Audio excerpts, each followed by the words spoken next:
F1 Swapna F1 অমিতা খেতিটোৰ আমি আগৰ ভিডিঅ'ত আমাৰ দিয়া আছিল তথাপিও আকৌ আমি ভিডিঅ'টো আমি দেখুৱাব বিচাৰিছোঁ যে গছডাল আমাৰ কিমান ওখ হয় আমাৰ যিখিনি আমি ৰুইছিলোঁ ৰোৱাৰ পে আমাৰ বৰ্তমান এতিয়া এইখিনিৰ পৰা ইমান ওখ হৈছে এই গছডালত আমি সাৰ আমি DAP সুপাৰ পটাছ আৰু ভিটামিন এই চাৰিওবিধ আমি সাৰ লগে আমি এই পুলিটো ৰুইছিলোঁ ৰোৱাৰ কাৰণে আমাৰ এই পুলিটো এতিয়া ইমান ওখ হৈছে আৰু পুলিটোৰ এই আমাৰ এটা ভাল দি এই অমিতা গছডাল এই গোটটো চাব পাৰে এই গোটটো হৈছে মেইন এই গোটটো আমাৰ এই ওখ গছডাল চাওক গছৰ পুলি হিচাপে গছডাল চাওক এই গছডালৰ লাগনটো ভাল হ'ব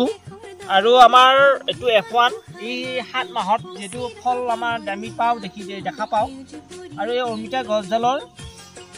এই কোনো বেমাৰ আমি এতিয়ালৈকে আমি মেডিচিন ব্যৱহাৰ কৰা আমি ইয়াৰ যেতিয়া এটা হেৰি হৈছিল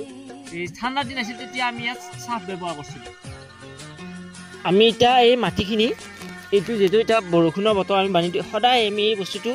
এইটো ভিজি আমি এনেকৈ ওখ কৰি দিব লাগে দিলি তাৰমানে ইয়াৰ পানী জমা নহয় গছডালৰ পানী জমা নহ'লে অমিতাডাল বেমাৰ লাগি মৰি নাযায় যেতিয়া বৰষুণৰ বতৰ অকস্মাত পানী যদি আহে ইয়াৰ পানী জমা পাই জাগাখিনি আমাৰ পানী জমা নহয় তথাপিও যদি পানী জমা হয় তেতিয়াহ'লে বস্তুটো মৰি নাযায় এইটো হৈছে আমাৰ ৰেড লিলি F1 এই ৰেড লিলি F1 অমিতা পুলিটো আমি ইয়াৰ সাৰ DAP সুপাৰ পটাছ আৰু ভিটামিন এই চাৰিওটা সাৰ আমি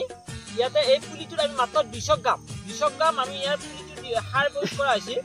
আৰু ইয়াৰে আমি যিমান পাৰি আমি জৈৱিক সাৰ হিচাপে ব্যৱহাৰ কৰিছোঁ আমি 200 গ্ৰামহে আমি ৰাসায়নিক সাৰ ব্যৱহাৰ কৰিছোঁ আৰু এইটো হৈছে আমাৰ এই ৰেডলি F1 আৰু সিফালৰ আমাৰ সেইটো হৈছে স্বপ্না F1 এই অমিতা পুলিটো আমি এই এতিয়া বৰ্তমান বৰষুণ আমি দুটা পুলি আমি মাটিটো চৰা কৰিছোঁ